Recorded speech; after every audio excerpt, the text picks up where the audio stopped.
ধলাইখাল হাটে কিন্তু গরু আইসা পড়ছে, রাতারাতের মধ্যে গরু আইসা পড়ছে। কালকে সন্ধ্যার পর ওই জায়গাটা ফাঁকা ছিল পুরোপুরি, দেখেন এখন বাস টাস গাড়িরা গরু আইসা পড়ছে। গরু নেমে গেছে, এই যে গরু নামতেছে,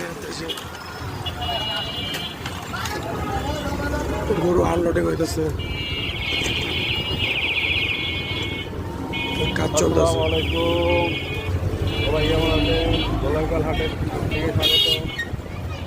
নামাইতেছে গরু নামাচ্ছে। রাতারাতের মধ্যে যে 1 নম্বর কাউন্টার রেডি করতেছে। আজকের মধ্যে আরো ইনশাল্লাহ হাটের কাজ মোটামুটি আরো দ্রুত কাজ করবে, গরু ঢুকবে আজকে।